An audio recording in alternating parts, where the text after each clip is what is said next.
Welcome to a Skyrim Addict podcast where I will discuss my adventures and misadventures through Skyrim. Join me. Add your stories, add your tales. Let's get into this thing.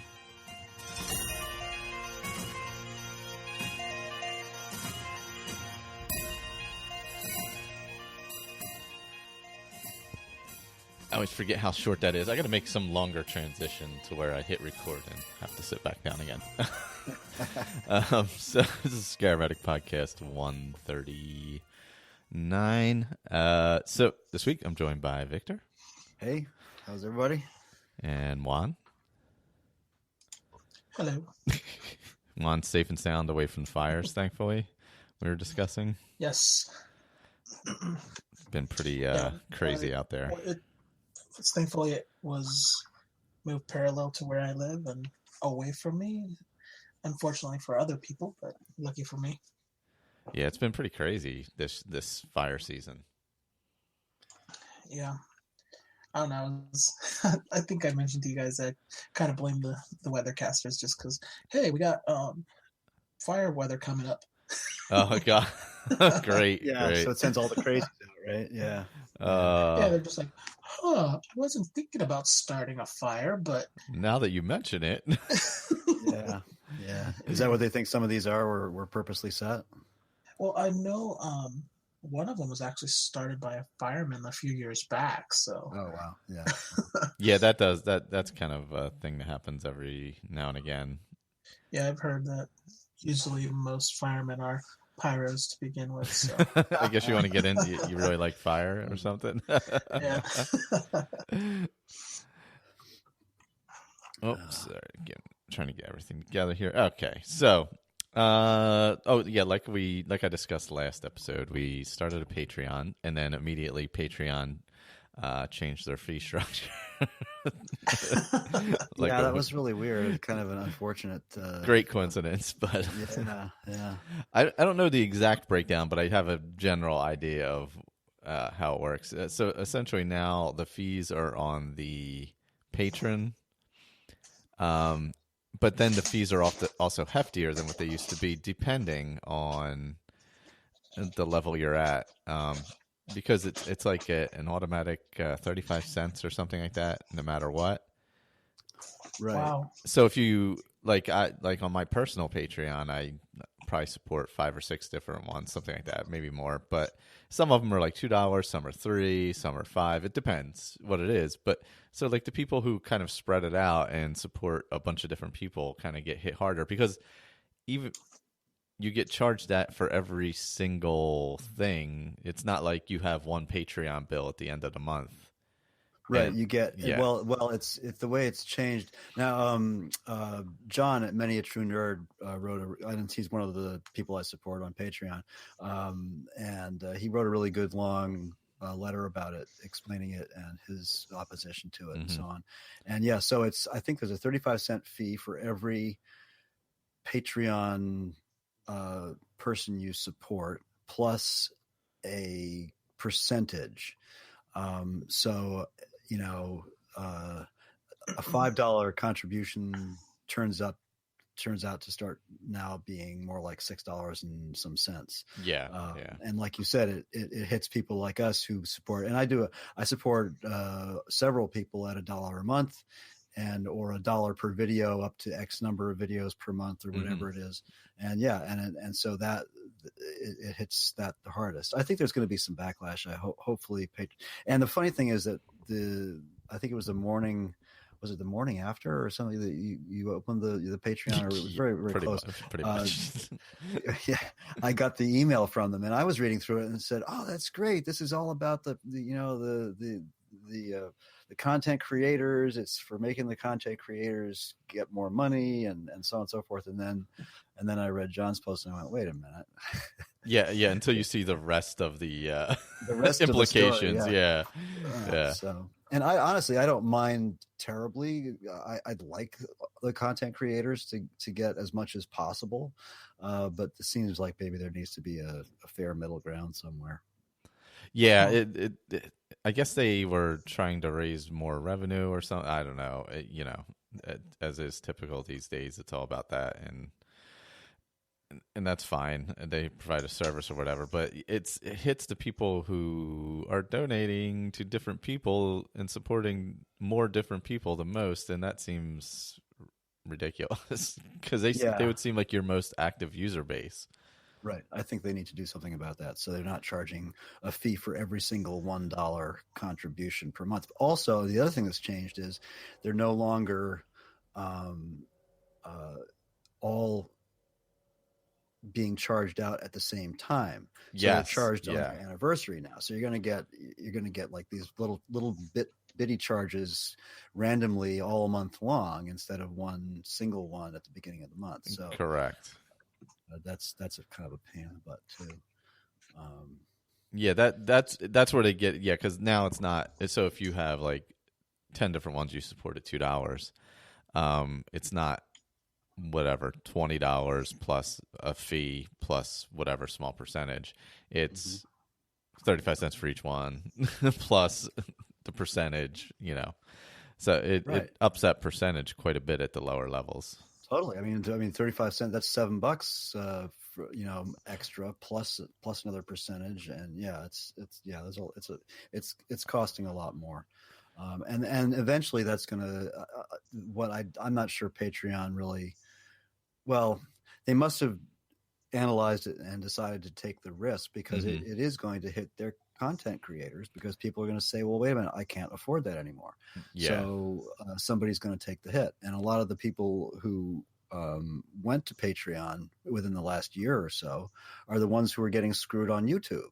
They moved from YouTube, or they moved to Patreon with their YouTube stuff because they were getting screwed by YouTube, who also doesn't let them push their Patreon link to their Patreon. That's right. Yeah, of course not.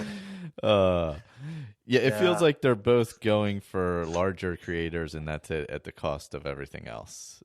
Yeah, maybe that's what it is. I don't know. But I mean, I don't know. Maybe they figured out that's where they can make their money or whatever. I don't know. Whatever it is. It seems like it would hurt them in the long run because a lot of people are just saying, well, I want to give these guys $5, but I don't want to. I want to pay $5, or whatever, instead of paying the extra fees that they're charging. Well, yeah, because now you're going to say, well, I would have given them 5, but I'm only going to give them 4, and and if that's not one of the options, it's either like if it's like 1 or 5, you're going to go, well, yeah, it's going to be 1. Yeah, exactly. Yeah. And I mean, I'm not a huge fan of multiple levels of like there's some of the content creators that I support have everything from $1 to $20 or $30 a month, and there's so many, and it's like, you know what, just 1 or 2 is fine. But now everybody's gonna have to rethink those fees and try to find a way to work the payer fees into it so it's not quite so onerous for everybody. So it'll all work out in the end. I mean, I still think Patreon is a great service and they do good things. Well, I mean, it makes sense that they would charge some kind of fee for handling the money, but I mean, if it was at a $5 level, just charge a percentage, a flat percentage on the board. Yeah. Well, it used to be that the fees were charged at the content creators. That's what they were trying to avoid.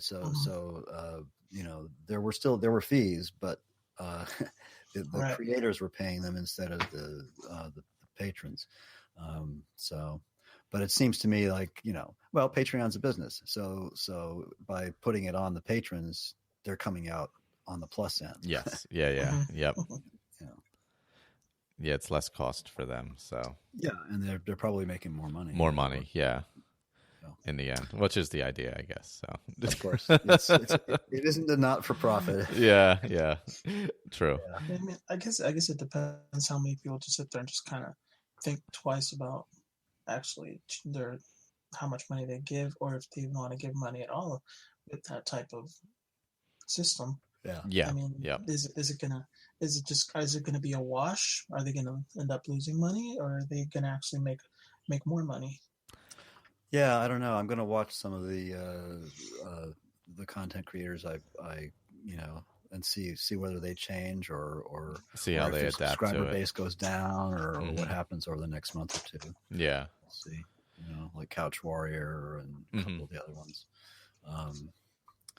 But because he's still like producing tons of content. Oh yeah, so, yeah. So we'll see what happens. We'll see if he weighs in on it on one of his Patreon. Yeah, it's definitely been a hot topic around the podcast world this week. Has it? Okay, yeah, I'll bet. The only thing I saw was that one from Many a True Nerd.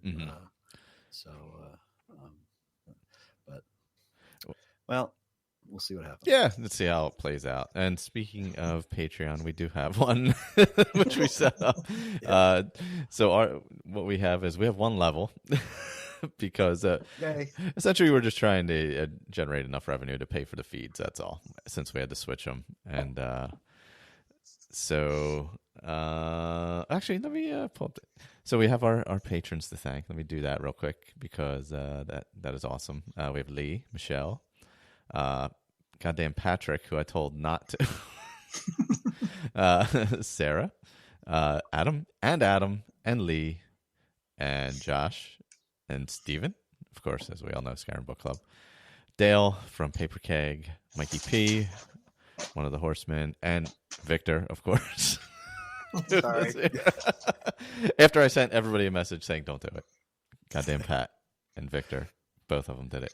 I'm not a rule follower.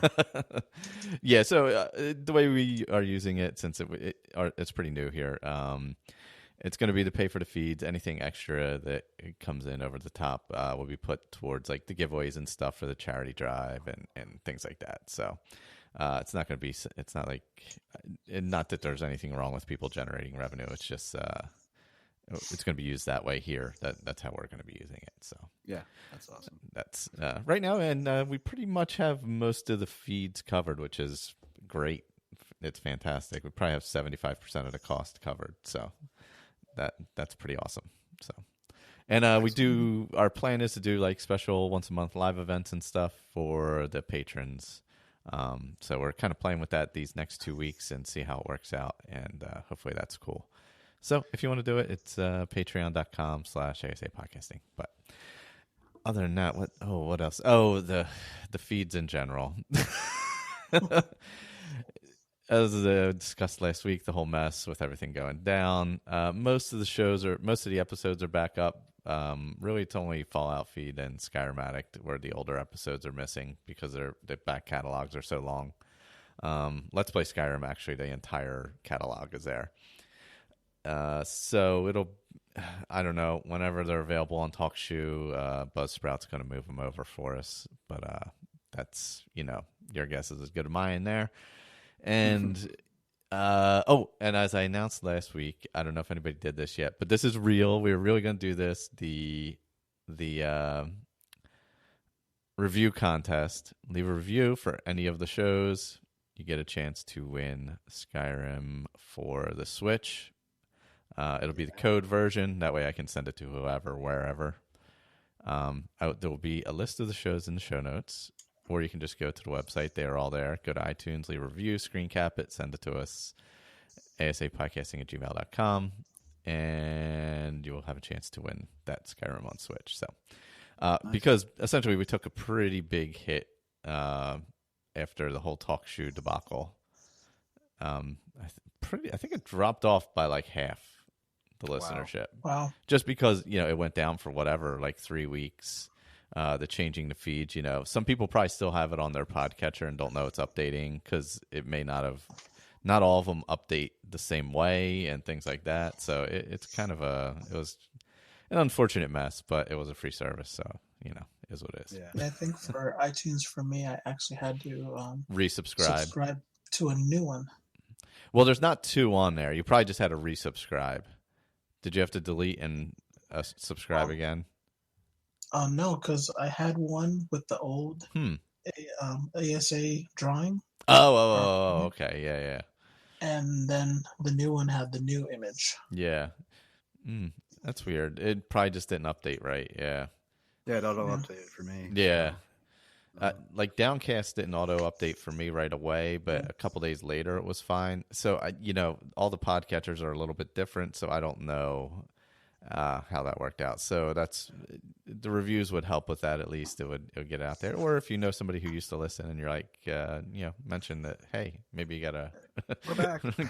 do that feed again because something got screwed up. But It is what it is. People will find it again. So I have so little podcast listening time anymore anyway that I just can't keep up with everything. So I know I go through waves, or like sometimes I have tons and then sometimes I don't have hardly any at all, and I'm kind of in the hardly any at all phase right now. Right. Oh, Yeah. wow. Yeah. So I don't know. Did the mod talk part of the charity stream get up? Or was That part did of just- that was actually the last episode. Okay. All right. So, I or no, I'm managed to sorry, listen the to that episode. one. Yeah, the episode before that. Correct, not last episode. Last episode was just me. I think there was the episode prior to that. Yes. Okay. Yeah, 'Cause because I- go ahead.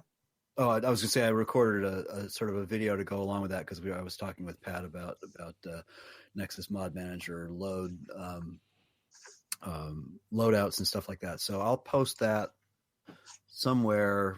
Well, maybe I'll post it to our YouTube channel so it can sort of go Awesome. along with the with that Mod Talk episode. Yeah. There's some video of my similar to what I do when I stream, like I did today or last week or 2 weeks ago, whenever it was.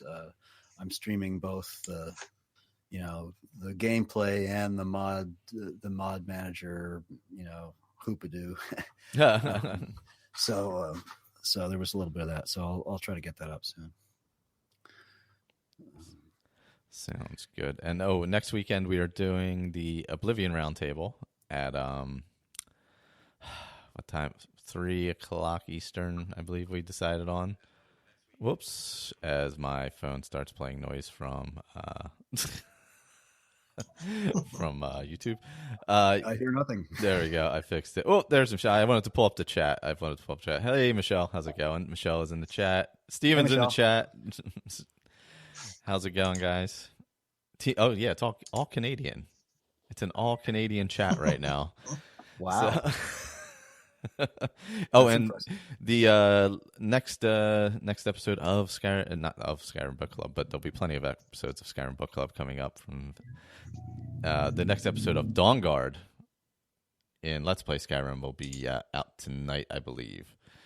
So that should be up tonight. I'm gonna get that together tonight. And then, like I said, next week at 3:00 we're doing the Oblivion Roundtable, and then right after that is the Andrew's putting together the holiday show. Yay. That we do every year, where everybody kind of just hops on the hangout and talks about holidays. That's on Sunday at 5 after we get done, but we probably won't.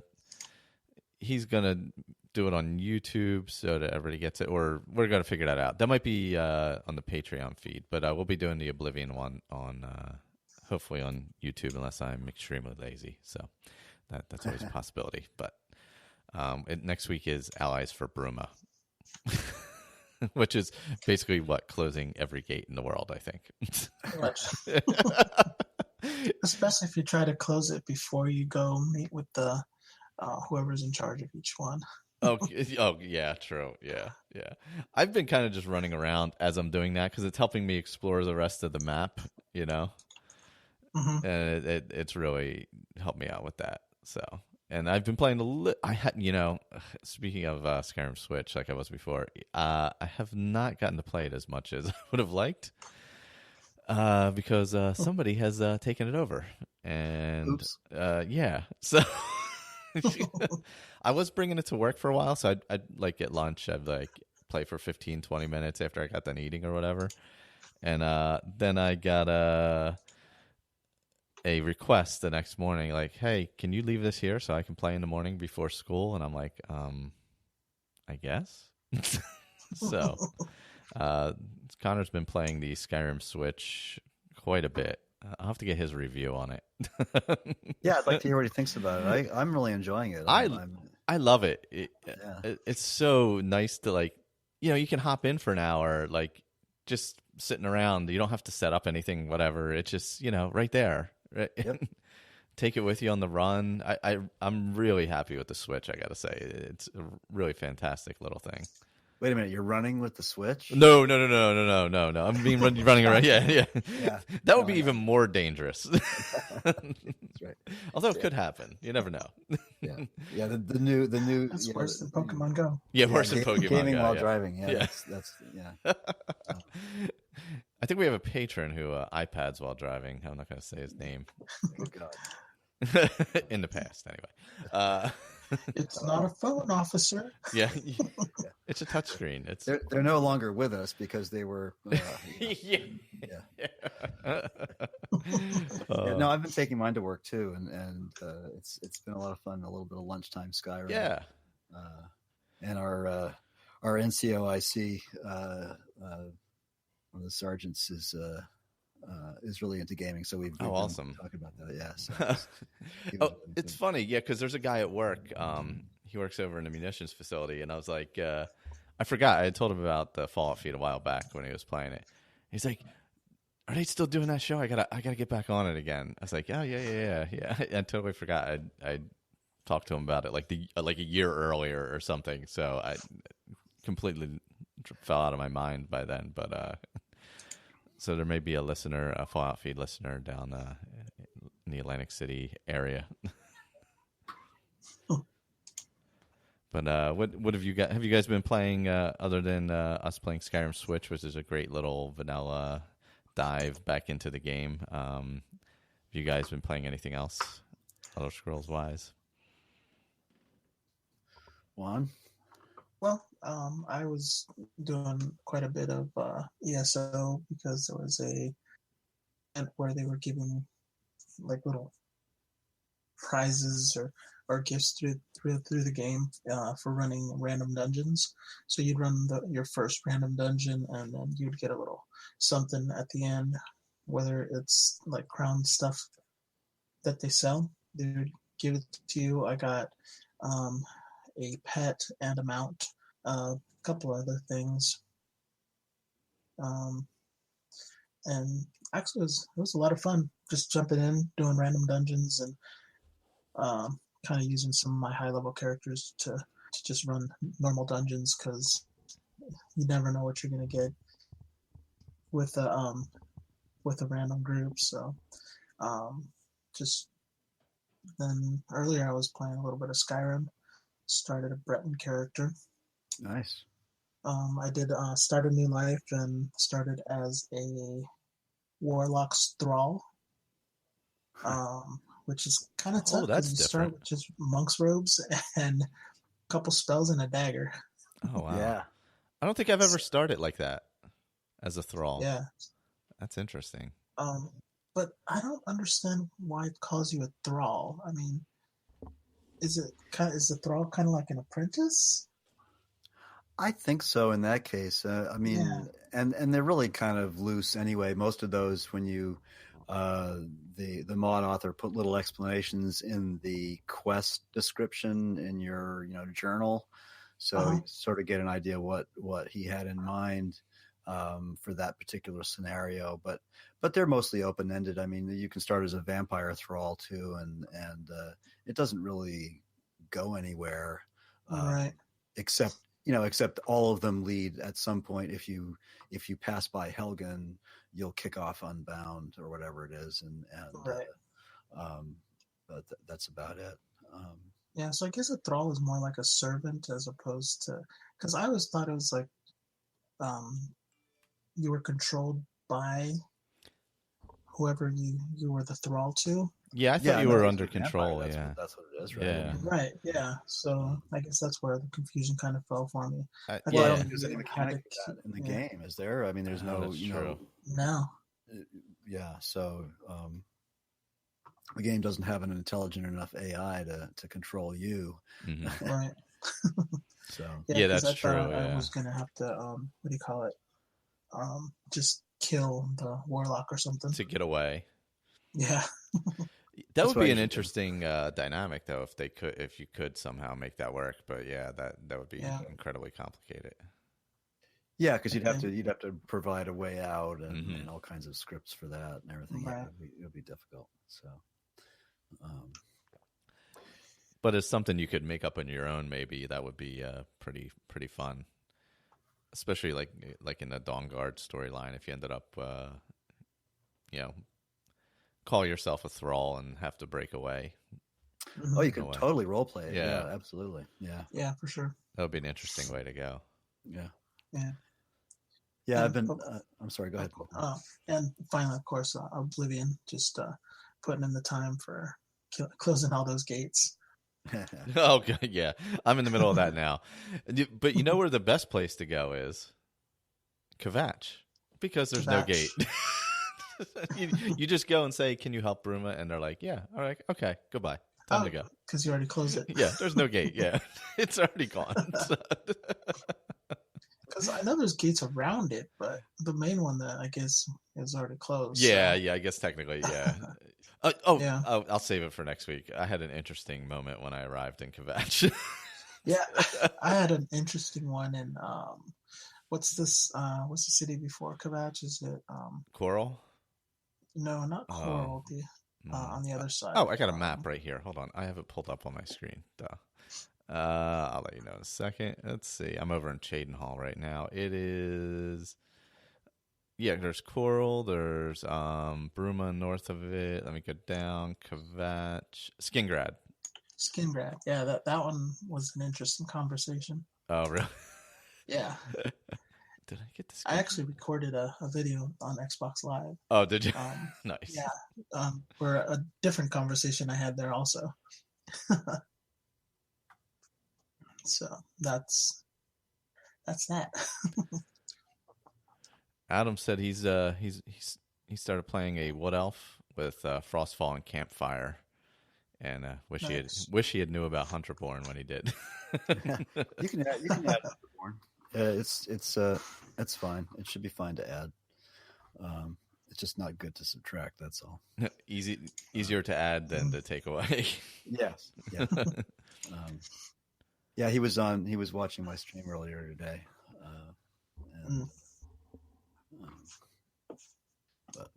Yeah, I haven't. Other than Skyrim on Switch, I haven't played it on PC or Xbox in quite a while. Actually, probably before Oblivion started up. Somewhat out of laziness, in that I don't want to take my Oblivion disc out of the Xbox. The other of it is I just haven't had a lot of time to play. So when I play, I've been playing Oblivion, and then like the times when I'm out and about playing, it's on the Switch. So. I haven't really had a time to sit down, and got my one on PC. It'll probably be a mess when I get back to it. I can't even imagine what it looks like now. But I've got to say, I have dived headfirst completely back into it in the last month or so. It's been nice. I've been doing a lot of serious modding and stuff, and a lot of cool stuff has showed up. Mm-hmm. And I've been working on on my next fits and starts ideas. I recorded several videos of an alchemist, which I might edit together into something. But right now, I'm working on a guy that I'm hoping to do some of the Legacy of the Dragonborn with. Oh, so which is a huge mod. I don't know if you guys know about Legacy of the Dragonborn, but I've heard of it. But is it? Yeah. Is that the one? Oh, God, I'm trying to remember. Like you get like this whole. Is that the one with like the museum and everything? Yeah. Yeah. Okay. Yeah. It's the Museum of Solitude, but it's really a it's a completionist kind of thing, and I'm not really a completionist, but the mod itself has so many unique and interesting quests, a lot like interesting NPCs. You know, it's just deep with layers of things that you can unlock and do and stuff like that. So so I've been building builds and creating more and more different characters. So one of them is on the Twitch channel right now. Awesome. The video I recorded earlier today. So that's what is it? What is our Twitch channel? Twitch.tv/ASA podcasting.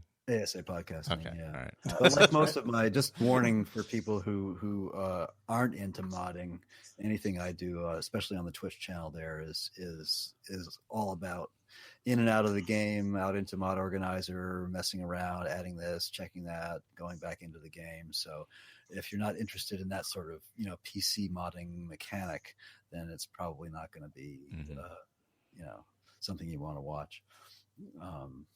But it's a lot of fun. So, because I can do that with shadow play and fairly safely with things in full windowed mode and. Oh, okay. Yeah, without worrying about anything crashing or. Well, that and PII getting out there, Oh yeah.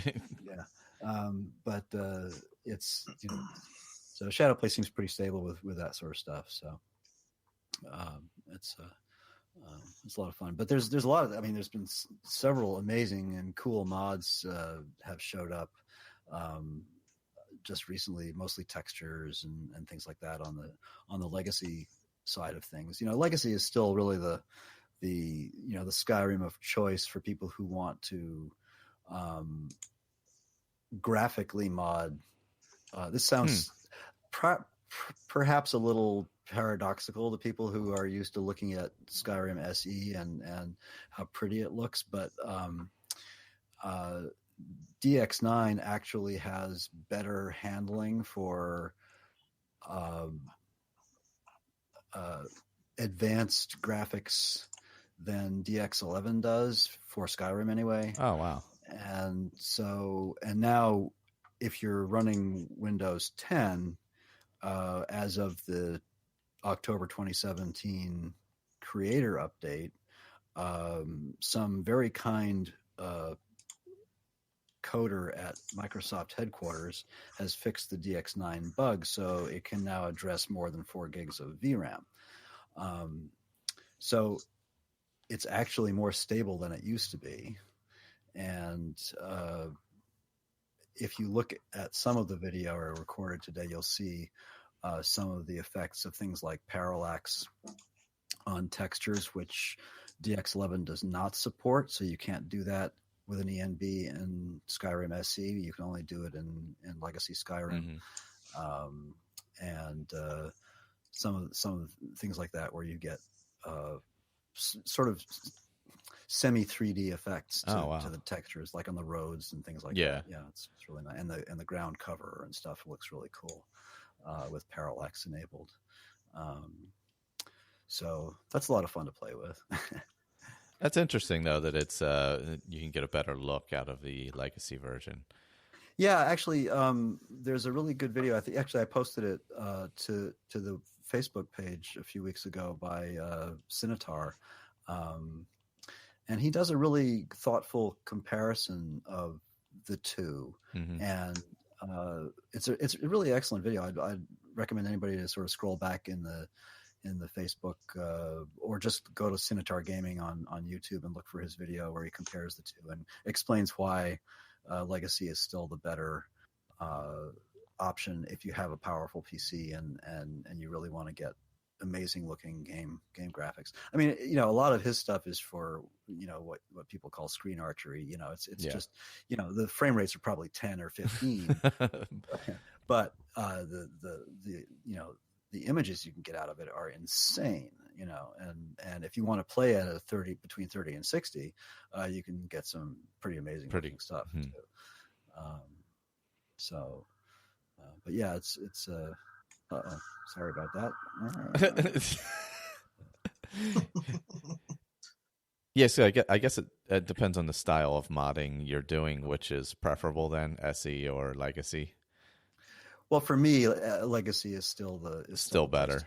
Yeah. I talked about that a little bit on that video that I'm going to try to post because I think during that Mod Talk episode, I believe it was Mikhail or Michelle, one or the other of the who asked, or maybe it was Patrick, I don't remember. Somebody asked, do you think you can get as good a result out of SE as you can out of Legacy? And my answer was, yeah, you can. But after watching Sinitar's video and thinking about it some more, you can mechanically, yes, you can certainly a lot of the mods that I use, like Hunterborn and all that stuff, that's all available in SE. So yes, you can, game mechanics wise, you can in SE. But if you want for graphics quality, Legacy is still the place to be. Still the place to go. Yeah. So, and I don't want to get into that same old snarky BS about between Mod Organizer and Nexus Mod Manager, but for Legacy Skyrim anyway, Mod Organizer is the place to is the way to go. For big loadouts. I mean, the one I'm doing now with the Dragonborn Museum has like 195 plugins in it, and about 300 and some odd mods. So it's a heavily modded game. Yeah, and with that many, to curate it and get it going well like that, I mean, you don't want to just switch over. Well, you can't. It's the way. It's just you would have to completely rebuild again. Yeah. Yeah, it's no fault of Nexus Mod Manager, which is a perfectly adequate mod manager. It's just moving between profiles in it is tedious and it's a lot easier to do with Mod Organizer. So, but how much do you? I don't know. How much longer do you think Legacy will be floating around as the main one for graphically? Well, I mean, it's just going to take longer, or is it just something that will always kind of be? I think it always will be, just because of the differences between DX9 and DX11. For that game engine, obviously, newer games are superb, amazing, incredible, but for Skyrim anyway, sadly, I mean, you can't even search up Legacy Skyrim on Steam anymore. Oh no. I didn't even notice that. There. Wow. It does not appear. No, if you search for Skyrim, all you get is SE. It's only SE, huh? Yeah. It's still on Steam. Yeah. But it won't show up in a search. You can't purchase it or anything technically, I guess. I don't know. Yeah. I don't know how you would do that. You have to find your way to it. Or you would. You already have. Yeah. Because obviously for those of us who have it, it's still on there. But yeah. I wonder if you would just have to buy a copy of it, a disc copy of it. Well, you go to Good Old Games. Oh, that's true. Yeah, you can go there and just it's still there. That's true. So you don't have to go to Steam.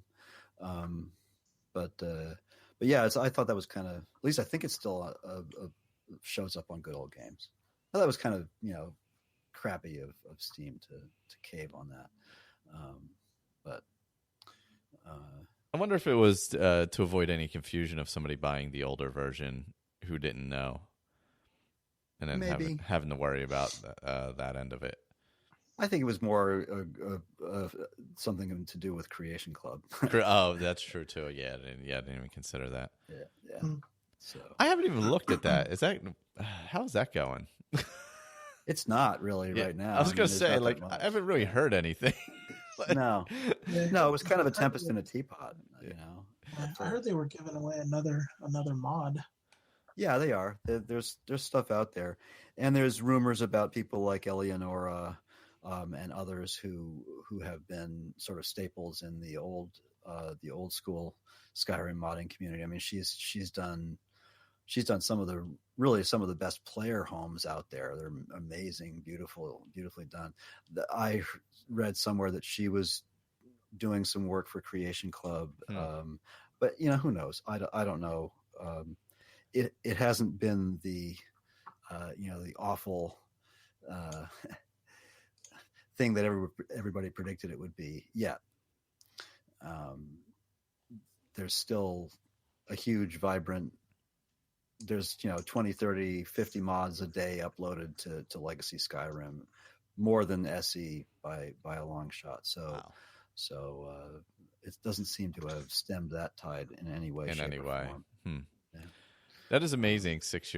Over 6 years later, it's still rolling that strong over there. Oh yeah, Skyrim is still it's one of the top 10 modded games of all time. I mean, GTA, Minecraft, Skyrim, Dota. It's right up there. So. Part of it is the unvoiced protagonist. Yes, and true. The open architecture, that's the thing. It's the only game of all of those. Well, maybe Minecraft you could sort of say that a little bit about, but of all of them, it's the only game where you can just pretty much be whoever and whatever you want. Yeah, for sure. So, and that's very appealing for a lot of people. It's what's always appealed to me about games, any game, so. Yeah, kind of speaking of that, did you see the quirky little Bethesda ad, I guess, with Linda Carter? No, I heard about that. I didn't see it. I did not watch the video game awards. I'm sorry. I didn't either. I was watching the Sixers game, but I did see it afterwards. It was pretty fun. It was, I guess, essentially like talking about, in a fun way about saving the single player game. Oh, okay, cool. Yeah, so which they're very good at, of course. With Fallout and Skyrim and all that. I guess Doom and everything else. But yeah, I wonder if it's a precursor to what's coming up. But I hope so.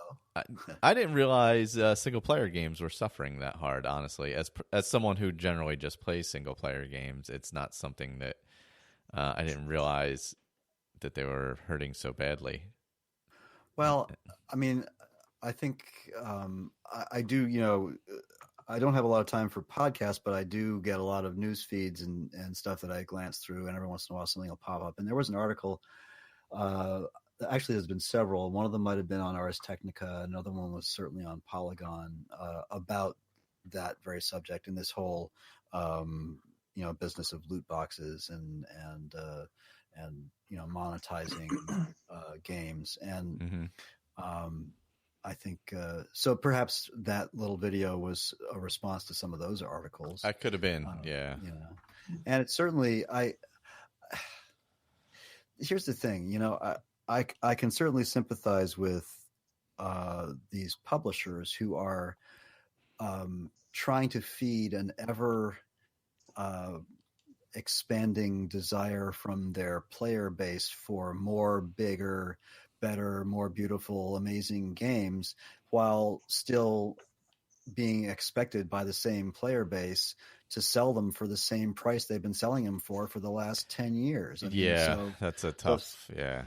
So $60 seems to be the the price point. Yeah. And if they try to raise it to 70 or 80, people are going to scream bloody murder, and they're just going to have themselves to blame. So what's the solution? Well, one of them is all this controversial in-game purchase stuff, and I don't know where single-player games fall in that.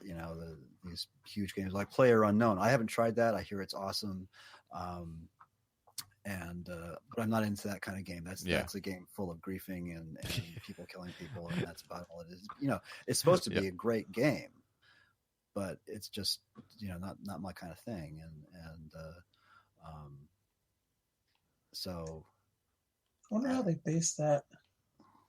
I mean, is it based on the amount of actual players playing, or is it a percentage? Because I mean, I know that games like Madden and NBA and just a lot of the first-person shooters definitely bring in a lot of people that normally don't do gaming. So, right. I mean, is the quantity of gamers playing single-player games dropped, or is it just a percentage that has dropped because more gamers have come in?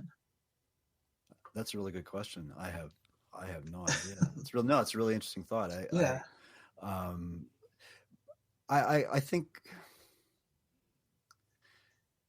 I think that it's probably more like what you said. I think the group of people like us who like single player games hasn't changed a whole lot, but a lot more people have come in because of the big multiplayer games. Right. And so they're not as aware of single player, worlds, open worlds. And I think that's in some respects that may be a percentage of what happened to our poor friend No Man's Sky. Yeah. Oh yeah. Yeah. and some of that backlash was because of that as well. Yeah, because people were so looking forward to that element of being able to see other people in the game. Yeah, and it was supposedly promised, although that's controversial. Yeah. I mean, who knows what was actually promised and what was rumor that people took as a promise? But yeah. But yeah, I mean, Bethesda is best known for its big open world single player games, right? So I can totally see why they would, and they're a big, powerful publisher. So if anybody can pull off another one, it's going to be them. Yeah, them. Well, Bethesda and Ubisoft. I mean, I haven't played Origins yet, but I've heard all kinds of great things about it. And I'm waiting to pick it up on sale, honestly, because I really want to play it as well. Yeah. So. And I have, well, this is a Bethesda title. It's not their game, but they published, I have Wolfenstein 2 sitting over there on my table, ready to pop into the Xbox One. And I still haven't done it. So, I mean, they are I guess you could say they are even more so than Ubisoft. They're sort of the premier publisher of big open world single player games. Well, no, wait. Does Ubisoft do Far Cry? Yeah, they do, don't they? So Far Cry's coming out. The next Far Cry is coming out in February. So is that when that comes out? I think it's sometime early next year. Okay. Yeah, February or March. Doesn't Ubisoft also do the Final Fantasies? No, that's Square Enix. Yeah, Square. Yeah. Oh, okay, that's right. Yes, thank you. Which is another. I mean, that's another company that's been around since the early days. I remember Ubisoft titles on my Amiga. I had Ubi games. Oh, really? Oh, yeah. One of their first titles was a tennis game for the Amiga. Yeah, that's amazing. So that goes back to '87 or something, you know. Oh gosh, the Amiga. Yeah, I loved my Amiga. It was a great computer. The first truly, graphics oriented and sort of gaming oriented higher end computer. I mean, it was one of the first computers that had a dedicated graphics chip built onto the board. So it was a way ahead of its time. Great machine. Yeah, I'm trying to think. Around that time, I was using maybe a PC Junior or something. No, the PC Junior may have been a little earlier than that. Yeah, I can't remember exactly when those were out. I was a Commodore guy until right around 1990 or so. Well, the Commodore definitely had the great gaming stuff back then. Yeah. It had the catalog of everything. Year Kung Fu. Yeah, and they took a big giant 45 Magnum and shot themselves directly in the foot, and it is amazing. Totally imploded. I don't know what the heck they were thinking, but yeah, they just totally went down the tubes. It's too bad. I guess it was do you think it was a combination of that and the well-known video game crash of that time as well? A little bit. I think consoles were definitely on the ascendance then, for sure. Yeah, and the Amiga was having a really hard time competing with the consoles. Yeah. So because even the consoles had a crash in the late 80s. Yeah, well, right. When did the Genesis come out? That was not. Yeah, between the 2600 and the Genesis, there was this massive kind of shedding of. Genesis, I think, came out in '88.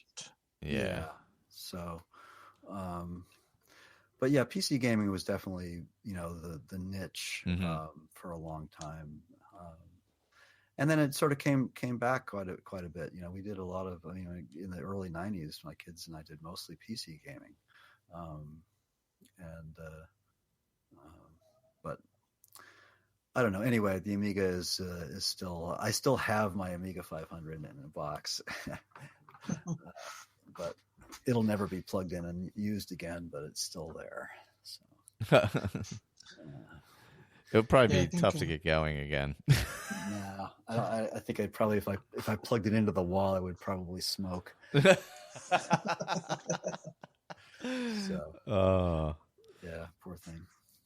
That would be rough. No. Yeah, you don't want to destroy it. It's a piece of history, piece of gaming history. Totally. Yeah.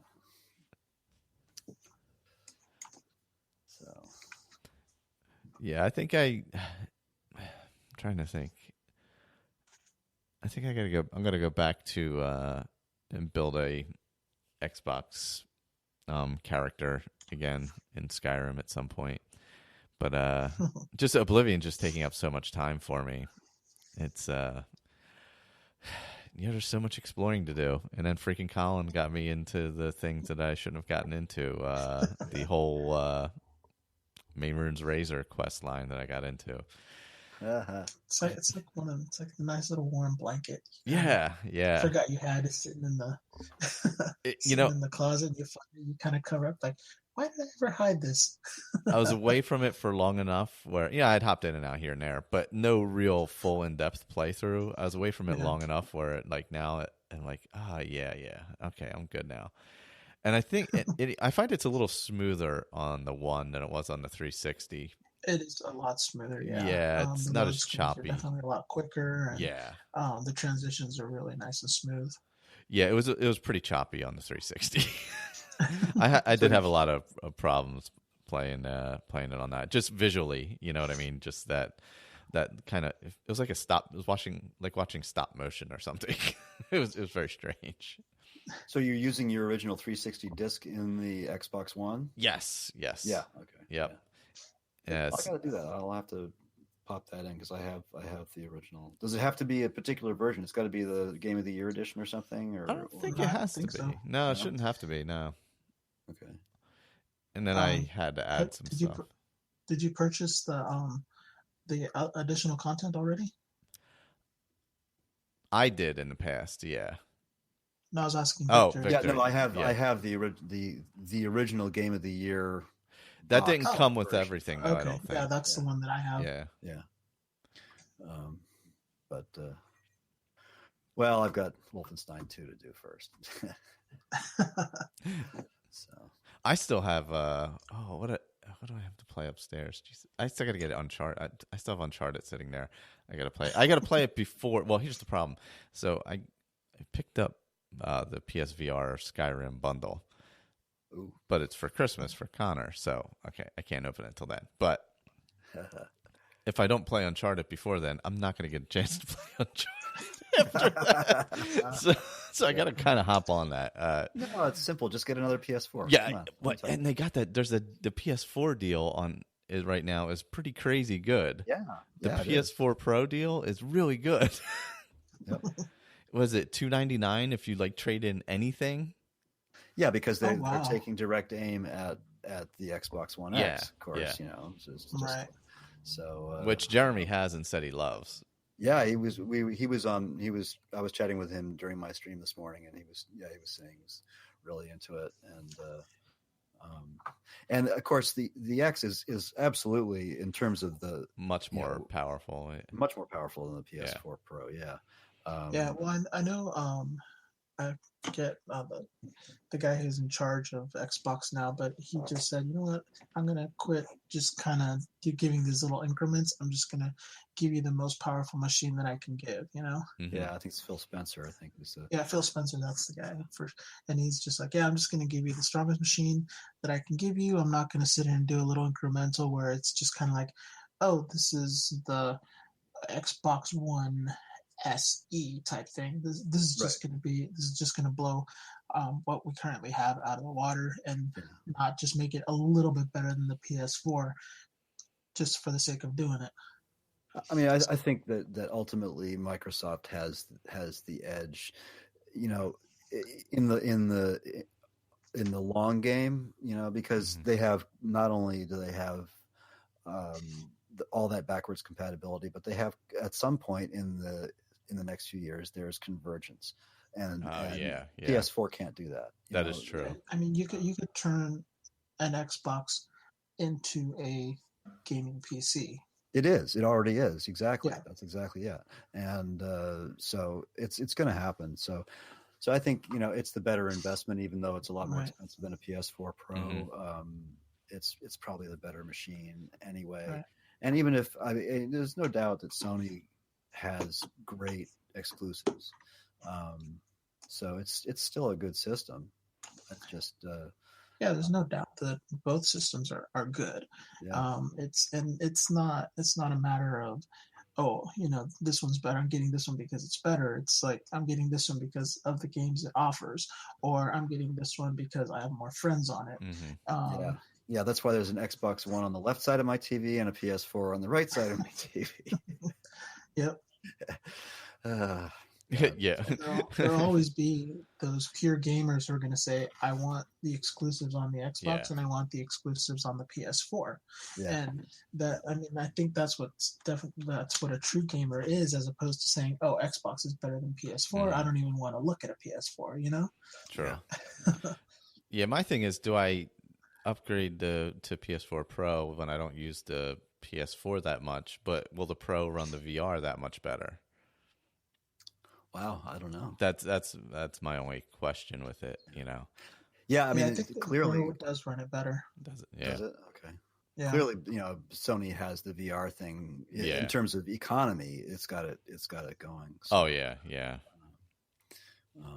I'm not sure. Juan, you said you're not sure about it. You can't. Yeah, for me, and even the issue I've always had is when I watch 3D movies, it gives me a headache because, in 3D movies they kind of force you to focus on one thing. Oh yeah. It makes other stuff blurry, and I like to sit there and I say, okay, I see this in the front. What's that behind him? What's that over there? And if it's blurry, my eyes try to focus and it gives me a headache. Yeah. I think my other issue is the fact that I have contacts and I don't know how that would work with the VR, because I have to wear reading glasses for stuff close up.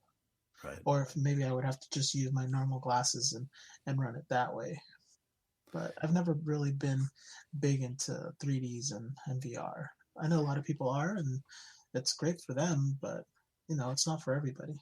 Yeah, I have exactly the same issues with. I'm farsighted, so I have issues focusing close, and I wear glasses for both distance and close. But but I don't have progressives, so it's exactly the same kind of thing in a 3D movie when stuff is when you want to focus close. It's you don't have the right glasses on or whatever, and it's just like a giant pain in the butt.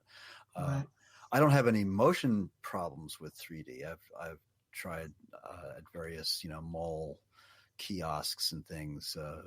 We had Michelle. I think she said she didn't even get out of the cave. Oh yeah, she traded hers in. Yeah. No, that's never bothered me at all.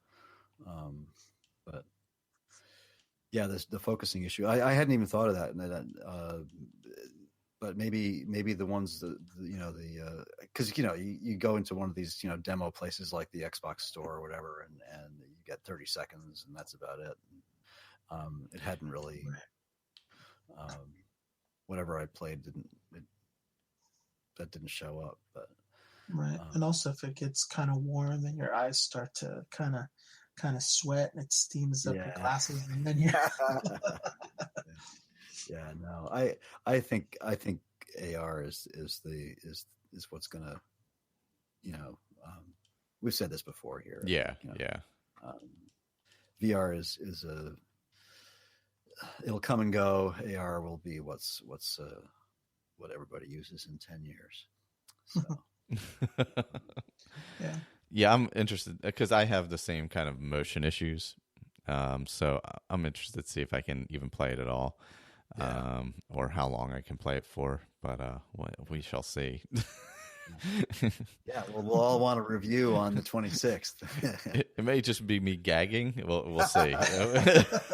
We'll see how that goes. Little Dramamine before. Yeah, be like, record that live. Yeah, the live video. Yeah, yeah. So, and if I can pry it away from Connor at that point, so there's that issue as well. Maybe you'll be able to get the I'll be able to play the Switch then. Yeah, exactly. I'll be able to hop back into my Switch character because he'll be playing Skyrim VR.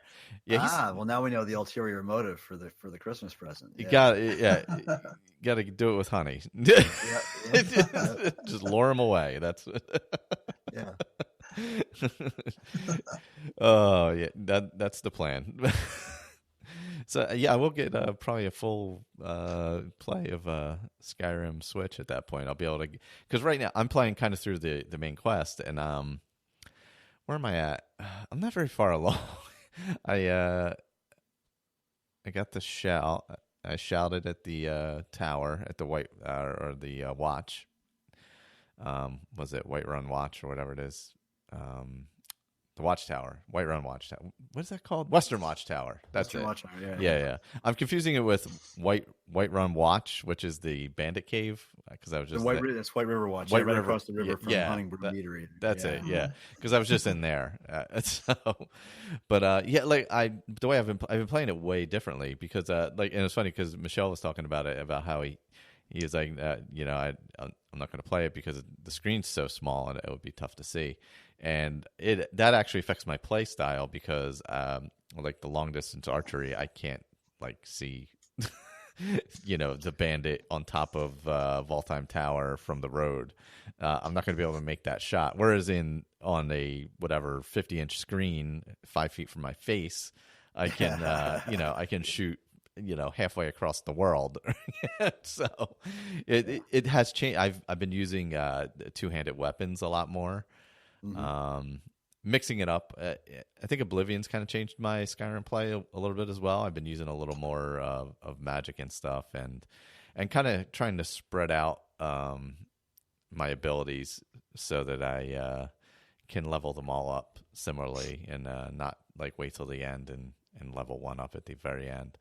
Yeah. Yeah, the first thing I did when I got it was to take two characters straight through Helgen to the cave exit, and save there. So because the Switch uses the same sort of new save, mechanic that SE uses. So you have discrete, save groups. So it's sort of like having profiles. Yeah, sort of like having profiles a little bit. So you can do that. That's nice. But, did you include my little video, or not video, a little audio that I made about my thoughts on the Switch, the Skyrim Switch? I believe I did. Yeah, I'll have to go back and look, but I'm pretty sure because you sent it to me. I believe I put that on.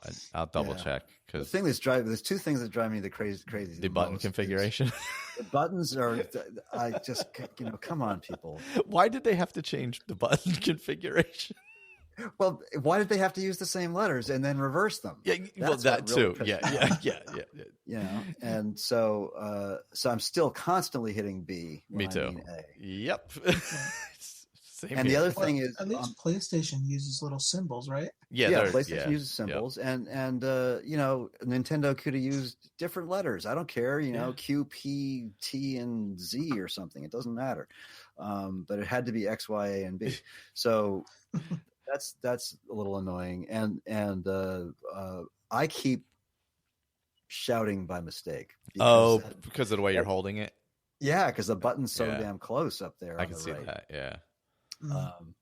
Those are the only things that I find irritating. Otherwise, I love it. I actually the thumbstick, the little tiny analog stick.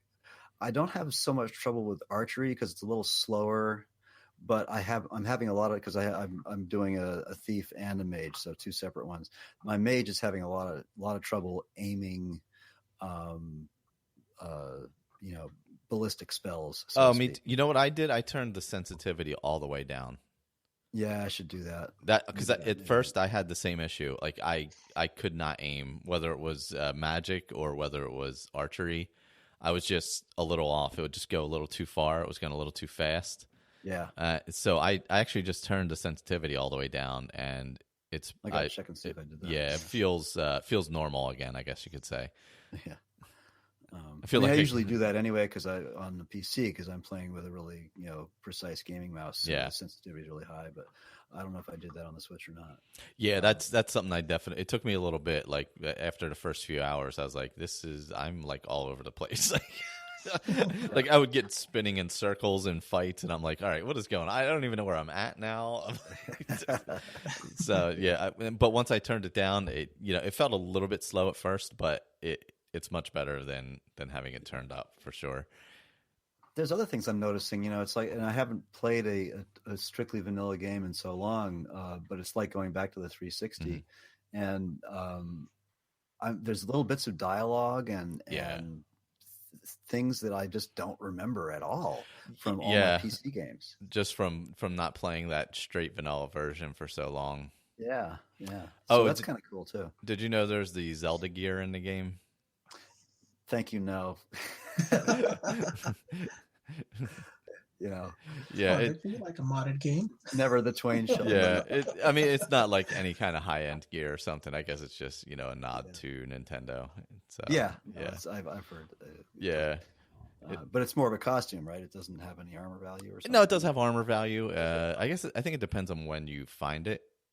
It's leveled, but it's not like I don't think it's enchanted or anything. So it's not like super high leveled or anything like that. So basically, you just run around with it on and look like Link. Link. That's it. Yeah. Look like Link. So, and you can get it pretty early in the game too. It's not like anything that takes forever. I guess there's multiple ways you can get it, but it's pretty simple to get really early. Really, I have not even come across it. So I have no idea. Yeah, you just have to get to Third of the World. So it's, that's not exactly that far into, Oh, is it in the chest up there or something? There's a new chest on the way up there. Oh, okay. Like it's like off to the side or something like that. Because Connor was looking for it the other day, and he thought it was all the way up by the pickaxe, but it's not. It's like down the path a little bit, back down the path towards Hrothgar. Oh, so you have to go up to see Paarthurnax. Yeah, you have to go see Paarthurnax. Yeah, so all right, I haven't been up there yet. Okay. No, neither have I. I haven't gotten that far in the main quest yet. I'm still. I'm kind of I'm doing the main quest and doing the not the Oblivion quest, the Whiterun quests that kind of pop up. All the Radiant Whiterun quests. Yeah. And I'm also going to start working with the companions because I really haven't done a full vanilla play of the companions in a long time. That's a fun one. Yeah. I'm doing Mages College on one and Thieves Guild on the other. So my mage character, I'm having a little more fun with that. Because I rarely play a mage anyway, so it's kind of fun to play a purely vanilla mage without any of my, my avenging wraith or anything like that. I think I'm going to be doing the same thing, playing a pure mage with this character I made. Oh, nice. But start with the Thieves Guild and then work my way over to the Mages Guild, and then maybe go to the Dark Brotherhood after that. Yeah. Depending on if I can get away from ESO again. I should be starting up the Let's Play again. I think I got something that's going to work. Or at least I'll keep messing with it until it does work. Because I want to finish up this character, and probably with that character just go through all the different storylines. So if anybody's interested in checking that out. Totally. So because I know a lot of people can't handle all the people around and stuff, but maybe by watching at least get an idea what the story is, because a lot of the stories are really good, and some of the characters in the game are pretty fun or well developed, I think. So it's definitely something worth checking out. Mm-hmm. Yeah, I'm glad it ended up being successful after that rocky start.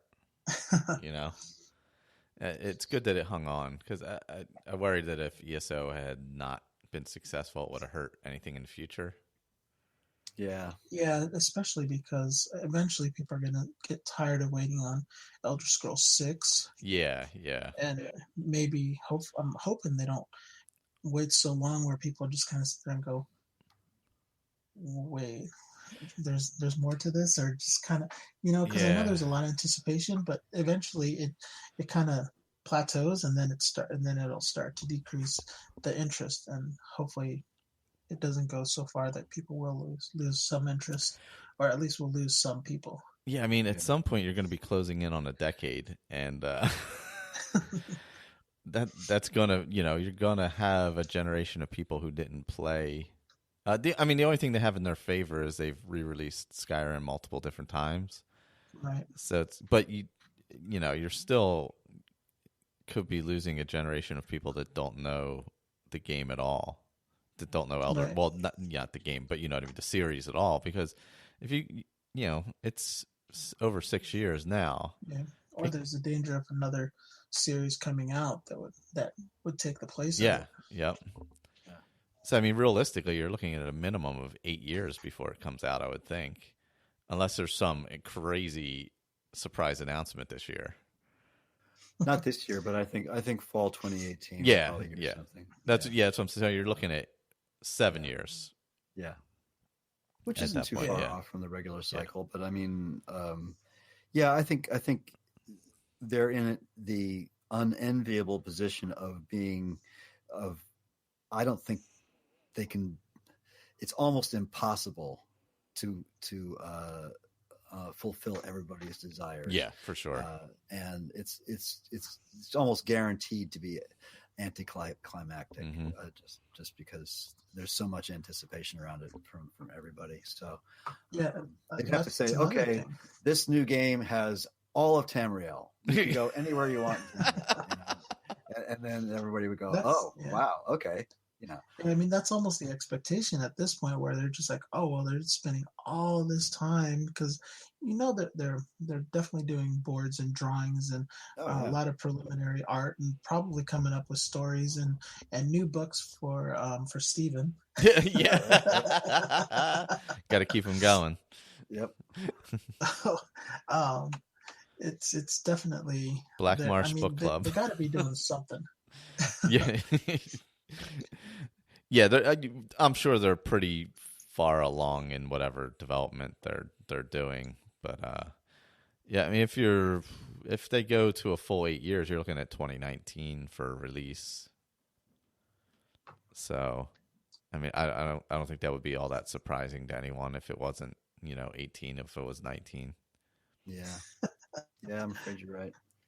Well, he says he has 400 more to go. He's counting down in the chat. Got to rebrand Black Marsh Book Club. Got to get on trademark that before anybody, or what was the Argonia Book Club? Is that what everybody was saying? It better not be Argonia. Oh God! I said there's not too much support for the Argonia argument, but some people are looking at not elsewhere, but I was just watching one of those videos the other day. What, like Akavir or something? Yeah, no. They're saying Akavir is probably the least likely. Yeah. I think they're talking more along the lines of. Let's see. I know it's here. Valenwood.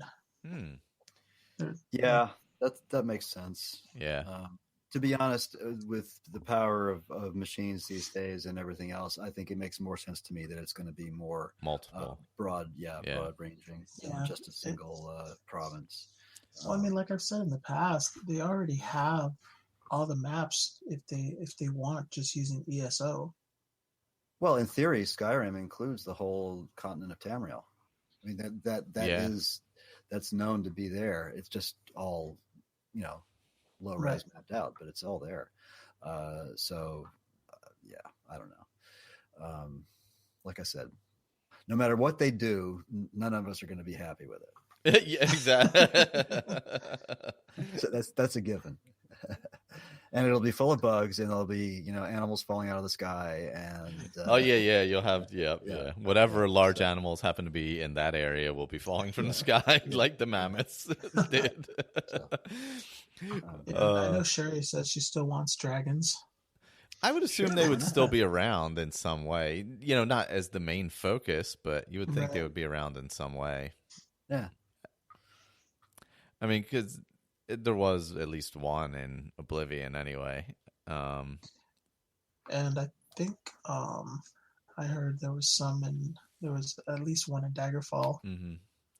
So, and I think it was just, part of the issue with those is they obviously couldn't, it was more complicated to, have dragons just appear all over the place, just from a game perspective. Yeah. And make it look good, make it look good enough. Yeah. Like, what would a dragon battle have looked like in, like a random dragon battle have looked like in Oblivion? I think it would have been pretty choppy. Pretty choppy, yeah. I mean, the troll battles get choppy enough, let alone a dragon battle. Yeah. But yeah, no, I think that would be fun. Valen would be fun.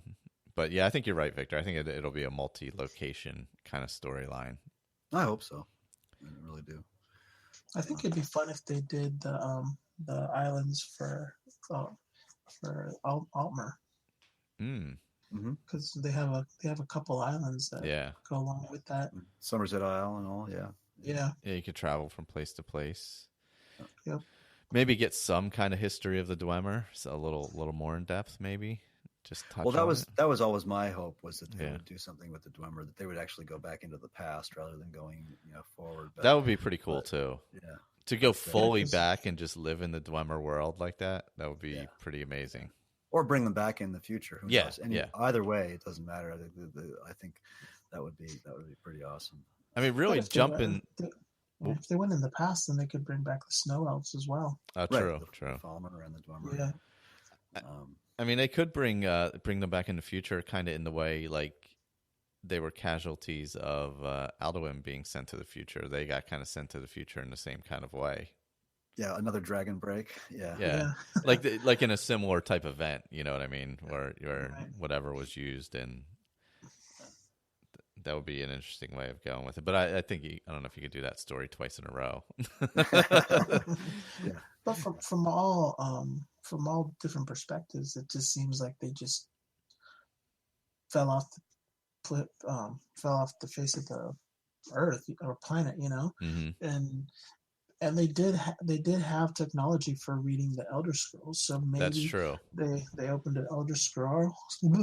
It opened an Elder Scroll and it moved them forward or something. Yeah. Maybe they're all stuck in a plane of oblivion. Yeah. Well, it's the triumvirate. I forget who was it? One of the great mages supposedly had found a way to forge the tools to cap something to do with the heart of Lorcan, and that's what caused the Dwemer to disappear. He used the tools, and that's when they disappeared. At the dawn of that great battle, supposedly. That lore gets very, very complex. So I'm not sure if your scenario would work. Yeah. But just tossing ideas out there. Yeah.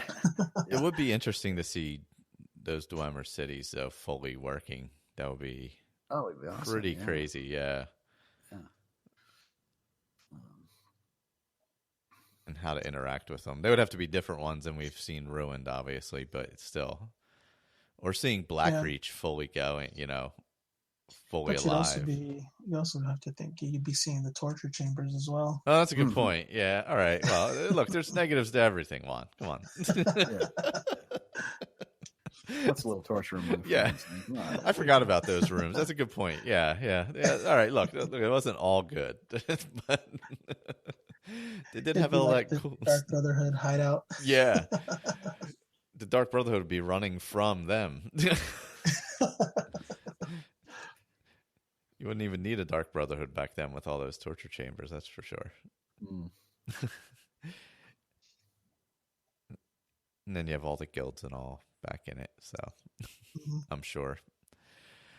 Well, that was a fun show. So if you'd like to join us for these sometimes live events on Patreon, patreon.com/ASApodcasting. Otherwise, leave a review for the shows. I'll have those in the notes, and join us live on YouTube. I don't know if we have a specific URL for that, actually, with the name in it. You can go to asapodcasting.com and the link's right there. Yeah, it's just the ASA podcast Yeah. on YouTube. There is, I don't think, no, there's, you have to have a. Is it 500 or something like that? Subscribers Yeah, or something like that to get your own URL. Yeah, subscribe. We're almost there. We're like 350 or something. Subscribe. 324 according to 324. I'm just looking at it as well. There you go. Subscribe. Maybe we'll get to 500 one day and get a custom URL. Oh, awesome. We have goals in life. These are one of them. Other than that, join us next week for the Oblivion Roundtable. If you've been playing, send us your feedback on it. And to the person who wanted to be on a bed and talk about Oblivion, send me an email again because it got lost in the shuffle of all the stupid feed nonsense and all that. So it was a bit of a kerfuffle of 3 weeks. So I apologize if it got kind of lost in that. So shoot me an email if you hear this, or if your feed is broken, I apologize. And you're not going to hear this. There's that. So someday you'll hear this. Yeah. And a lot of people have been hopping on Twitch, so check out the Twitch channel, twitch.tv/ASA Podcasting. Victor was on there earlier. Pat's on there quite a bit. Juan, you've been on there a few times, right? Yeah, I think I just ran off of mine, so I don't know if it gets hosted or not. Yeah. But I just throw it on YouTube and see what goes from there. Colin's been on there a few times. People hop on and off there, so. Yeah. Oh, that's all I got, guys. You got anything? Nope, that was fun. Yeah. It was good. Talk about Skyrim. Yeah, I'm going to play some Oblivion now. I'm closing the gate by Chadenhall with the Knights. Yeah, that's the one I remember I was talking about on the last episode. Yeah, I hate these ones, man. I don't want to drag people with me. On that one, I don't think you have a choice because they're already in there. I know, and they don't, and they have to come with you. This is the same thing that happened at that other gate where I had to bring the guy with me. Yeah, and I left him all the way at the beginning and ran all the way to the top, and then had to go back and get him again because I forgot that he had to come with me, and he kept getting knocked out. So. I don't think I've ever had any of them survive. It's hard. Yeah, and there's a lot of creatures. Can't make those guys wait. So yeah, it's hard to get them all the way to the top. I've been taking my time though, and working my way slowly through this gate as opposed to sneaking right through it with my 95% chameleon and walking right past everything. So. Yep. All right, till next week, everyone. Thanks, everybody, joining us in the chat. If you guys are still there, my phone just shut off. Steven and Michelle and Adam were all there. Take care, guys. And keep an eye out for next week's live one. Yeah, I wasn't watching the Patreon feed, so I didn't know. I pulled it up on my phone. If you, actually, the YouTube link I put in the Facebook chat was the video. So when I was misposting links in our Facebook chat. All right, everyone, take care. Good night, everyone. Good night, all. This episode of Skyrim Addict Podcast is brought to you by Bellathor's General Goods. Whether you're looking for a soul gem, goblet, or that elven bow you've been desiring, Bellathor has what you need. I'd even buy one of your relatives if you're looking to sell. Yeah, that's a little joke. Look no further than Bellathor's for the best deals on all items from every corner of Skyrim. I know what you're thinking. This Bellathor, how could he part with such magnificent treasures? Bellathor's is open morndas to sundas, morning to night. Welcome to Bellathor's General Goods. Welcome indeed. Closed in case of dragon attacks, civil war, or vampire invasions. All that matters is that I have what you need, and it's worth every septum.